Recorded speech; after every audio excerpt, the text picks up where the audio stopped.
చదవండి. ఏమన్నారు? నేను చదువుతాను మేడం. చదవండి చదవండి. ఓప్స్, ఓం ఒక్క నిమిషం. అయ్యో సారీ.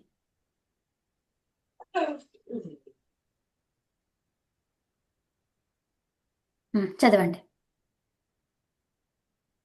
ఓం అగ్నయే స్వాహ ఇదమగ్నయే ఇదన్న మమ. ఉమ్, ఓం సోమాయ స్వాహ ఇదన్న సోమాయ ఇదన్న మమ. ఉమ్. ఇదన్నా మమ, ఈ ధ ధ వస్తుంది కదా, మహాప్రాణం రాకుండా చూసుకోండి. ఓకే. ఆ, ఇదన్ సోమాయ ఇదన్న మమ. ఓకేనా? సోమాయ ఇదం మమ. ఇదన్నా, ఇక్కడ ఇదన్న ఈ నాకు నావత్తులాగా పలకాలి. ఇదన్నా మమ. ఇదన్న మమ. ఉమ్.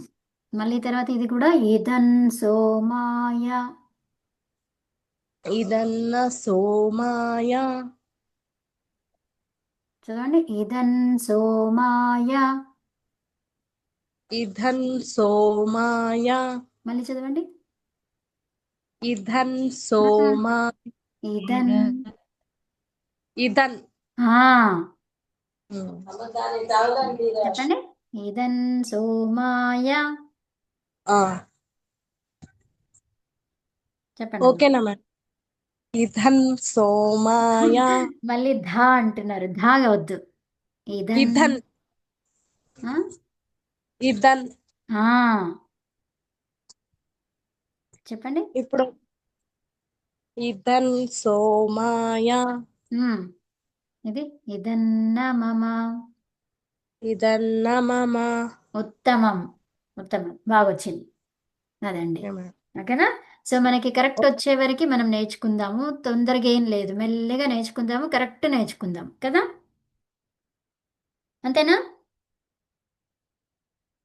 ఆ, తర్వాత ఆజ్య భాగాహుతి మంత్రాలు. ఏంటివి ఇవి? ఆజ్య భాగాహుతి మంత్రాలు. సో వీటిని ఎలా చదవాలి అంటే, ఇది మధ్యలో ఆహుతిని వేయాలి. ఆహుతి ఎక్కడుండి? మధ్యలో, యజ్ఞకుండములో మధ్యలో ఆహుతి ఇయ్యాలి అనమాట. అర్థమైందా అండి? మధ్యలో నెయ్యి వేయాలి. ఆహుతి ఇవ్వాలి అంటే ఏంటి? నెయ్యి మధ్యలో వేయాలి, యజ్ఞకుండంలో మధ్యలో వేయాలి. ఆ, ఈ మంత్రాన్ని ఇప్పుడు ఎవరు చదువుతారు? సుబ్బారావు గారు, మీరు చదువుతారా? ఆ, ఆ, చదవండి. చదువుతాను. ఆ, ఓం ప్రజాపతయే స్వాహ అనండి. ఓం ప్రజాపతయే స్వాహ. ఇదం ప్రజాపతయే ఇదన్న మమ. ఇదం ప్రజాపతయే ఇదన్న మమ. ఉత్తమం. సో ఇక్కడ మనం చూడండి, ఇదం అన్న తర్వాత ప్రా ఉంది కదా, ఉమ్, ఇక్కడ పా ఉమ్, ఉంది. ప్రా అంటే ఉమ్, పకారం అన్నమాట. సో ఇక్కడ ఉమ్, మ ఉమ్, ఉంది. ఇప్పుడు పాప ఉమ్, బభ మా అన్నమాట. అందుకని దీన్ని ఉమ్, ఎలా పలుకుతున్నాము? ఇదం ఇదం ఉమ్, ప్రజాపతయే ఇదన్న మమ. ఇదన్న మమ. ఉమ్, అలాగా. అర్థమైందండి? ఉమ్. ఆ, తర్వాత ఇది ఓం ఇంద్రాయ స్వాహ. ఓం ఇంద్రాయ స్వాహ. ఇదమింద్రాయ ఇదన్న మమ. ఇదమింద్రాయ ఇదన్న మమ. ఉత్తమం. మీరు చదివేస్తారా అవి రెండు?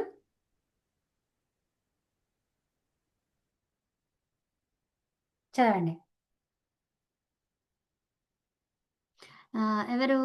లక్ష్మి గారు చదవండి. ఏ మంత్రం జీ? ఇది ఆజ్య భాగాహుతి మంత్రములు. నెక్స్ట్ ఇది. ప్రజ ఉమ్, ఓం ప్రజాపతయే స్వాహ ఇదం ప్రజాపతయే ఇదన్న మమ. నెక్స్ట్. ఓం ఇంద్రాయ స్వాహ ఇదమింద్రాయ ఇదన్న మమ. ఉత్తమం. నెక్స్ట్ ఇంకా వేద గారు మేడం. చదవండి. ఓం ప్రజాపతయే స్వాహ ఇదం ప్రజాపతయే ఇదన్న మమ. ఓం ఇంద్రాయ స్వాహ ఇదం ఇంద్రాయ ఇదన్న మమ. ఉత్తమం. సుశీల గారు.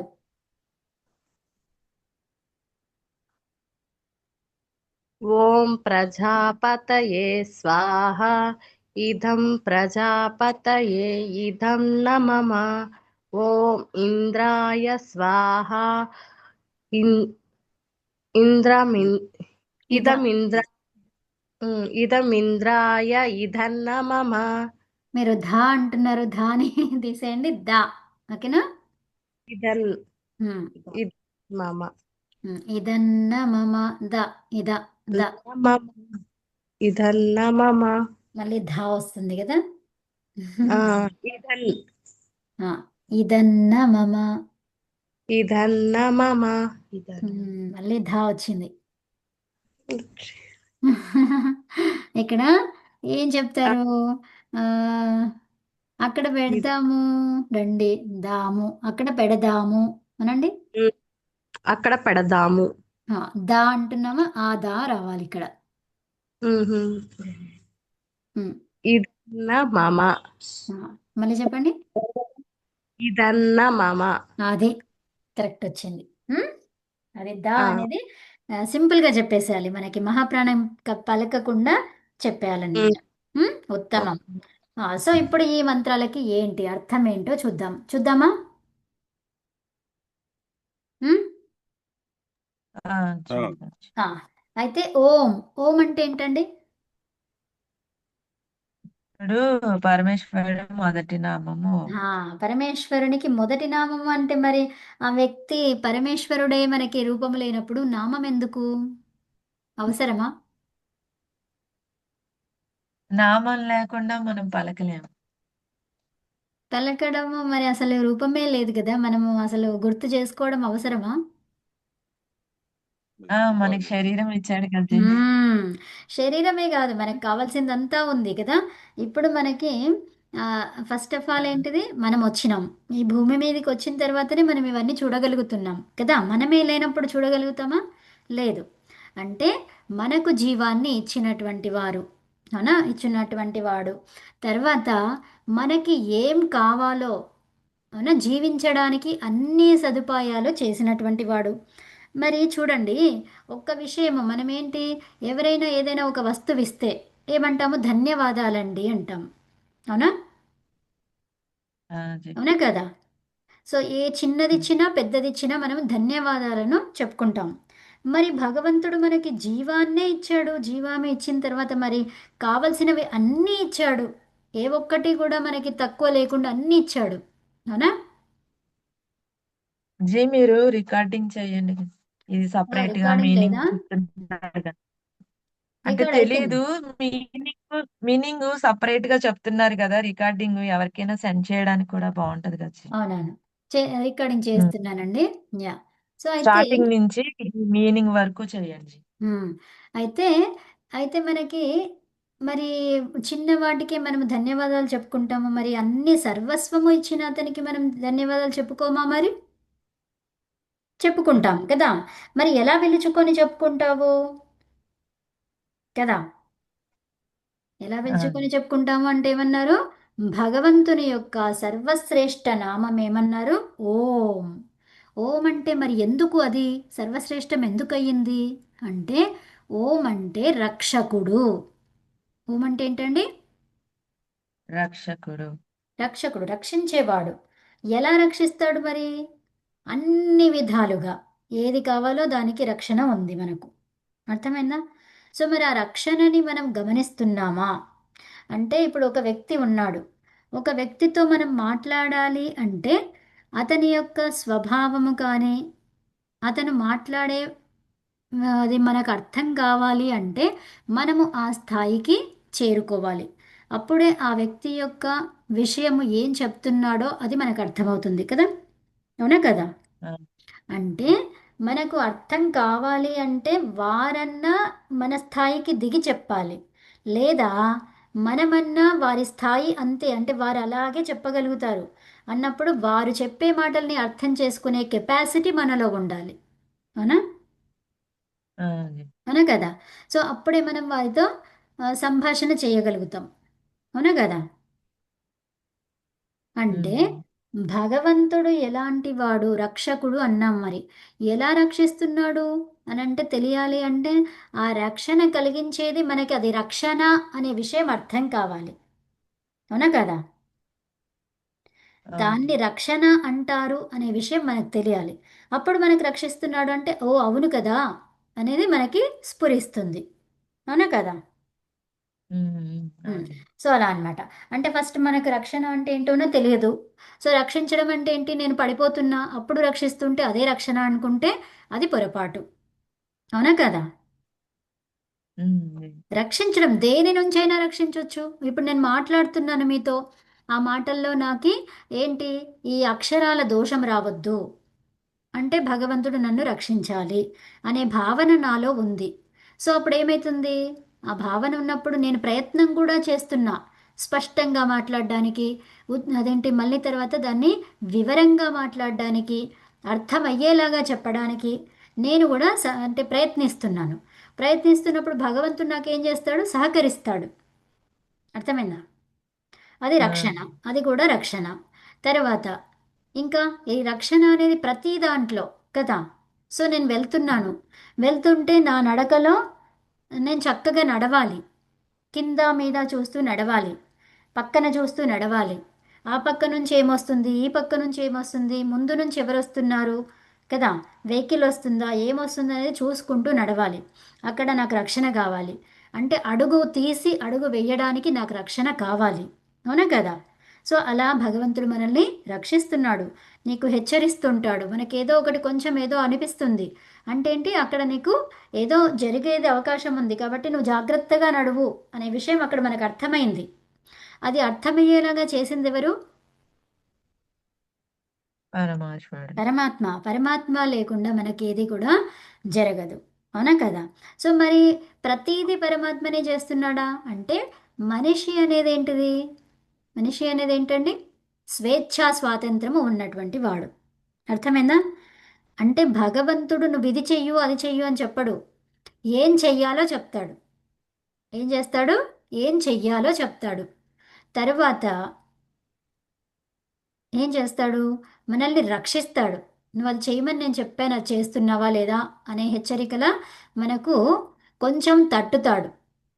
అది ఎలా ఎలా తెలుస్తుంది అంటే, మనం ఆ స్థితిలో ఉంటే, భగవంతుణ్ణి మనం అర్థం చేసుకోగలిగితే అప్పుడు మనకు ఆటోమేటిక్గా తెలుస్తుందండి. అర్థమైందా? ఇప్పుడు మేఘాలను చూసి వర్షం వస్తుందా లేదా అనే విషయం అర్థమైందా లేదా? ఆ, అర్థమైంది. అర్థమైంది. తర్వాత ఉరుములు మెరుపులు ఇప్పుడు వస్తాయి అనే విషయం అర్థమైందా లేదా? కొంచెం సైన్స్ చదువుకుంటే అది కూడా అర్థమవుతుంది. అలా అన్నమాట కదా. ఉమ్. సో అట్లాగా మనకు ఆ విషయంలో కొంచెం కొంచెం తెలిస్తే విషయం ఏంటో అర్థమవుతుంది. కొన్నిటిని చూస్తే, ఇప్పుడు మనం నీడను చూస్తే సమయం ఎంత అయిందో చెప్పగలుగుతాం. అవునా? ఎప్పుడు, అవును. అది గమనించినప్పుడు. అవునా కదా? సో ప్రతిరోజు నువ్వు గమనిస్తున్నావు, అప్పుడు నీకు సమయం ఏంటో అర్థమైపోయింది. అందుకనే మన పెద్దవాళ్ళు పూర్వీకులు ఏం చేసేవాళ్ళు, వాళ్ళకి గడియారాలు ఏవి లేవండి. ఏం చేసేవాళ్ళు, ఆ నీ పొద్దును చూసి టైం ఆ, చెప్పేవారు.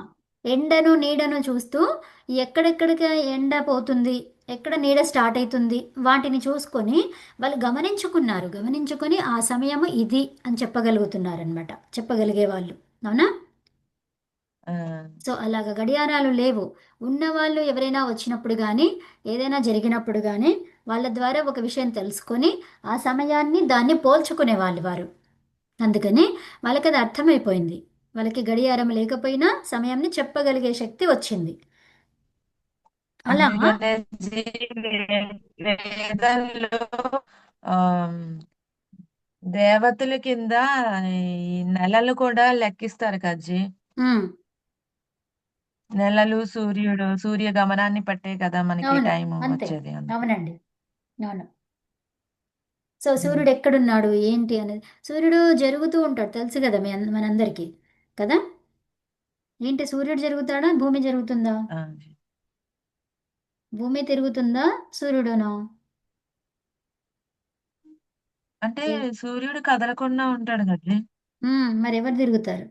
సూర్యుడు తన చుట్టూ తన తిరుగుతూ ఉమ్, భూమి సూర్యుడు చుట్టూ తిరుగుతుంది. భూమి సూర్యుని చుట్టూ తిరుగుతుంది కదా.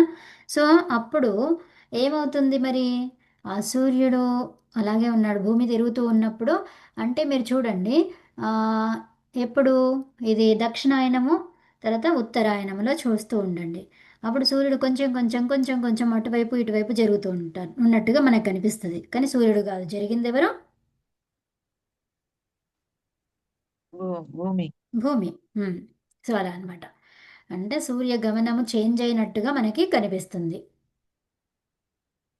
అది. ఆ, ఓకే. సో ఇలా మనల్ని రక్షిస్తూ ఉంటాడు అనమాట. ప్రతి దాంట్లోనూ మనకి రక్షణ అనేది అవసరము. బుద్ధి, మంచి బుద్ధి కావాలి. అక్కడ కూడా రక్షణ జరిగింది. అవునా, మంచి బుద్ధినిచ్చాడు, ఇచ్చి రక్షించాడా లేదా? ఎలా ఆ, రక్షించాడు? నీకు మంచి బుద్ధి ఉందనుకోండి, అప్పుడు ఏమైపోతుంది, మనం ఏవైనా నేర్చుకోగలుగుతాం. ఆ, అవునా? అంటే పొరపాట్లు చేయకుండా మనకు మనము రక్షించుకోగలుగుతాం. వేద మంత్రాలను చదవడం వల్ల ఏమవుతుంది, అందులో మనం జీవించగలుగుతాం. జీవించినప్పుడు ఏమైంది, రక్షణ కలిగింది. అప్పుడు భగవంతుడు ఏం చెప్పాడో ఆ విషయాన్ని మనం చేయడం వల్ల ఏమైంది, మనకు అనారోగ్యం అనేది తగ్గింది. తర్వాత మోక్ష సిద్ధి అనేది జరిగింది. ఇంకా అన్నీ ఏవి కూడా రాకుండా మనకు రక్షణ కలిగింది. ఏంటిది, ఇప్పుడు మనము ఏంటి సరి అయిన ఆహారం తీసుకోకపోతే ఏమవుతుంది,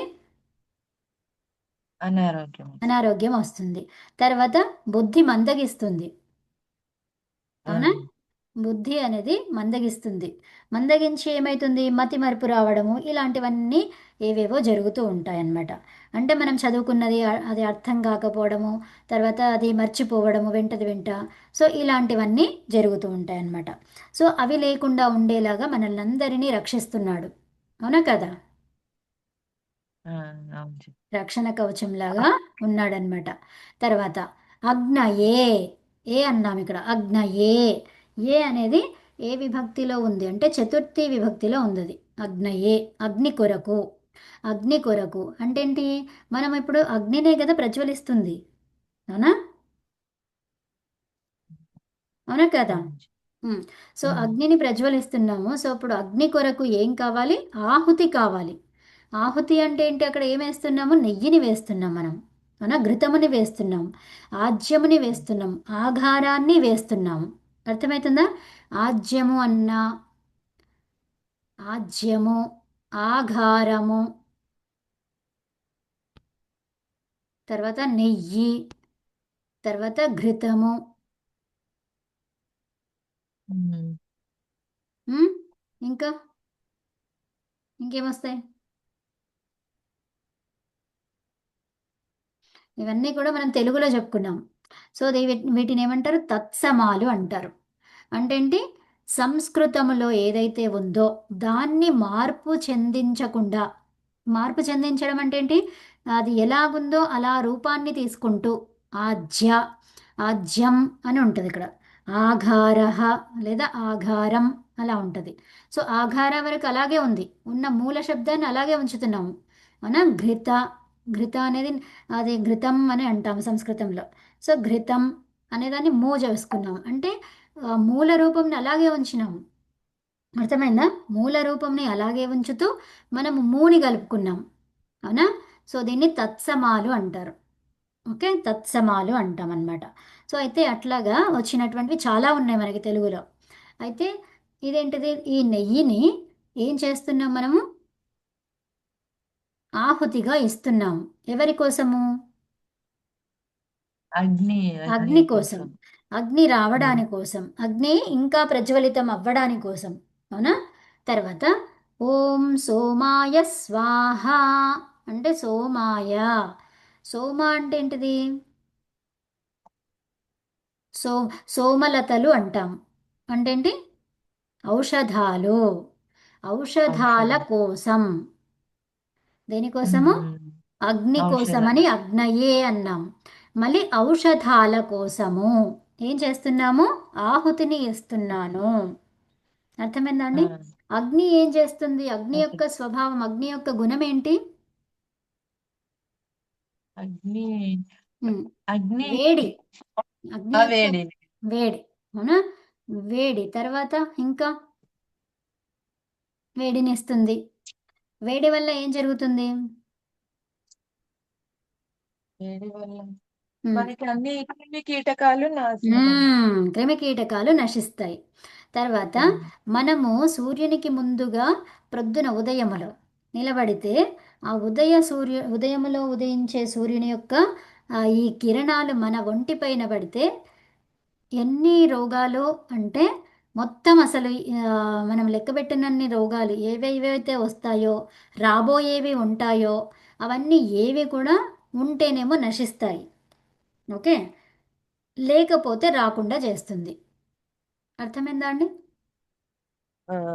ఆ, వేడి అనేది నశింపజేస్తుంది, అవునా? నాశనం చేస్తుంది అంటే దాన్ని మొత్తం ఆమూలాగ్రం వరకు దాన్ని తీసేస్తుంది. అర్థమైందా అండి? ఆ, అగ్ని అనేది కాల్చేస్తుంది, కాల్చే స్వభావము కలిగినటువంటిది, అవునా? అవునవును. కాల్చేసింది అంటే ఆ మూలం వరకు పోయింది, అది ఇంకా లేదు, ఆ, అవునా? ఆ, నాశనం అవునండి. అయిపోయింది, అది లేదు ఇంకా, అలా అన్నమాట.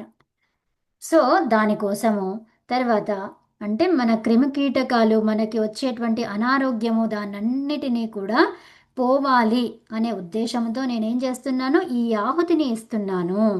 తర్వాత సోమాయ స్వాహ, సోమలతల కోసము. సోమలతలు అంటే ఏంటండి? ఔషధాల కోసము నేను ఈ ఆహుతిని ఇస్తున్నాను. అంటే మరి నీవు యజ్ఞం చేస్తే ఈ ఔషధాలు ఏంటి, మరి దానికి దీనికి లింక్ ఏంటి? అంటే ఔషధాలను నువ్వు ఎలా చేయాలనుకుంటున్నావు ఈ అగ్ని ద్వారా? అంటే ఈ అగ్ని ఏమైతుంది, దీంట్లో వేసేటువంటి ఏవైతే ఉన్నాయో పదార్థాలు, నెయ్యి కానీ, ఆవు నెయ్యి అంటున్నాం కదా.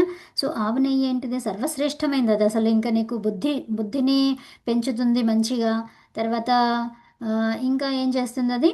బాగా అంటే మన స్మృతి అనేది మంచిగా ఉంటుందన్నమాట. అర్థమైందా? సో ఈ ఆ, నెయ్యి ద్వారా, తర్వాత నెయ్యి ద్వారా ఏంటి, ఆవు నెయ్యి ద్వారా మనకి రోగాలు అనేవి కొన్ని నయమవుతాయి. సో కాబట్టి ఈ ఆవు నెయ్యిని తీసుకోవాలి, అవునా?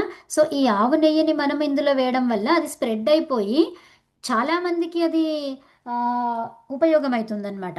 అర్థమవుతుందా? చాలామందికే కాకుండా వాతావరణాన్ని శుభ్రం చేస్తుంది అది. ఎప్పుడైతే వాతావరణం శుభ్రమయ్యిందో అప్పుడు వనమూలికలు ఏమవుతాయండి? ఈ క్రాప్ అంతా కూడా ఎలా అవుతుంది? బాగా పెరుగుతాయి బాగా బలంగా. పెరుగుతుంది, బలంగా పెరుగుతుంది, తర్వాత మంచి వాతావరణంలో పెరుగుతుంది.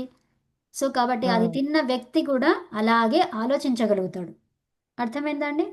అంటే వేద మంత్రాలతో నువ్వు చేస్తున్నప్పుడు ఆ మంత్రాలనేవి తరంగాలు, ధ్వని తరంగాలు అనేవి ప్రసరిస్తాయి, ప్రతి చోటికి వెళ్తూ ఉంటాయి, ప్రతి దాంట్లో కలుస్తూ ఉంటాయి. సో కాబట్టి ఆ తిన్న ఆకుకూరలు తిన్న వారికి ఔషధంలాగా పనిచేస్తుంది. అర్థమైందా అండి? అర్థమైంది. సో అందుకని సోమాయ స్వాహ అని అన్నాం.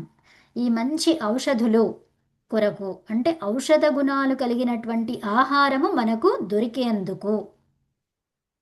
అర్థమైందా అండి? ఉమ్, వాటి కోసము నేను ఈ ఆహుతిని ఇస్తున్నాను. అంటే అది నీకు కాదు, నాకు కాదు, మనందరికీ, సృష్టి మొత్తానికి. అర్థమవుతుందా? ఇక్కడ మనము ఒక్కరి గురించి చెప్పం ఇక్కడ. ఉమ్, అవును మొత్తం. యజ్ఞక్రియ అంటేనే అదేంటిది? అందరి కోసం. అర్థమైందా? అవును. అగ్ని గుణం ఏంటండి? స్ప్రెడ్ అవ్వడం,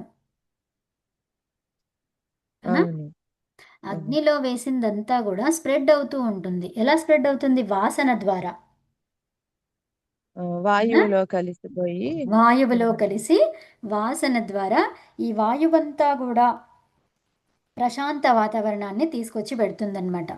ఆ తరంగాలు, వేద మంత్రాల యొక్క తరంగాలన్నీ అంతటా చేరి వాటినన్నిటినీ కూడా పవిత్రమునర్చి మనకు ఇక్కడ భూమిపైన వచ్చే నీళ్లు కూడా, వర్షం కూడా పవిత్రమైన జలమే కిందకి వస్తుందన్నమాట. యజ్ఞం యొక్క ప్రయోజనాలు చాలా ఉన్నాయి. సో కాబట్టి ప్రతి మానవుడు చెయ్యాలా వద్దా మీరే ఆలోచించండి, అవునా కదా? గాలి అవును. పీల్చుకునే ప్రతి వ్యక్తి కూడా ఏం చేయాలి? యజ్ఞం చేయాలి. ఎందుకు గాలి పీలుస్తున్నాడండి? ఆ గాలి పీలుస్తుంటే ఎక్కడి నుంచి వస్తుందా గాలి? కలుషితమైన గాలి రావచ్చు కదా! సో, నువ్వు అప్పుడు యజ్ఞం చేసావనుకో అప్పుడు ఏమైతుంది? ఆ కలుషితమైన గాలి పోతుంది, లేకుండా మంచి ఉంటుంది. గాలి వస్తుంది. వస్తుంది. సో, అదనమాట. ఉమ్. అందుకని ఇదమగ్నయే ఇదన్నమమ. ఇదం అగ్నయే అంటే ఏంటి? ఇదం. ఇదం అంటే ఇది. అగ్నయే అగ్ని కోసము. ఇదం ఇది. నా మమ నాది కాదు. ఏదైతే నేను చేస్తున్నానో, ఏదైతే వస్తువులు అందులో వేస్తున్నానో అవన్నీ కూడా నావి కావు. అర్థమైందా? ఈ నెయ్యి కానీ, సామాగ్రి కానీ, సమిధలు కానీ ఇవన్నీ కూడా నావి కావు. మరెవరివి? పరమాత్మవి. పరమాత్మ సృష్టించినటువంటివి. ఇప్పుడు నేనున్నాను, నేను కూడా నేనేనా? కాదు. ఉమ్. నాకు ఈ శరీరం నాతోనే వచ్చిందా? ఆ, నా లేదు, క- పరమాత్మ ఇస్తేనే వస్తుంది. ఇప్పుడు నాకు నేను ఈ శరీరాన్ని తయారు చేసుకోగలుగుతానా? లేదు లేదు. లేదు, చేసుకోలేను. కానీ ఉమ్. ఏ శరీరం రావాలో నేను డిసైడ్ చేసుకోగలుగుతా. అర్థమైందా? ఉమ్. ఏ ఉమ్. శరీరం రావాలి అనేది భగవంతుడు కాదు, ఉమ్. అది నా డెసిషన్. అది ప్రతి ఉమ్. ఒక్కరి డెసిషన్ అన్నమాట. అంటే ఏంటి? నువ్వు ఏ కర్మ చేస్తే ఉమ్. ఆ విధంగా మనకి ఫలితం అనేది లభిస్తుందన్నమాట. ఎలాంటి కర్మలు చేస్తున్నాము, ఎలాంటి పనులు చేస్తున్నాము, ఎందుకు చేస్తున్నాము, ఇక్కడ మనకి ఆశ అనేది ఉందా, స్వార్థ భావన ఉందా, పరోపకారమే ఉందా, లేకపోతే నిష్కామ కార్యాలు చేస్తున్నామా, నిష్కామ కర్మలు చేస్తున్నామా? అంటే ఏంటి? కామము అంటే ఏంటిది? ఏదో ఒకటి కోరిక. కావాలి అనే కోరిక. ఒక ఉమ్. కోరికతో చేస్తున్నామా? ఆ కోరిక నీ కోసమే నువ్వు స్వార్థం కోసం కోరుతున్నావా? లేకపోతే సృష్టి ప్రపంచాని కోసం కోరుతున్నావా? అర్థమైందా?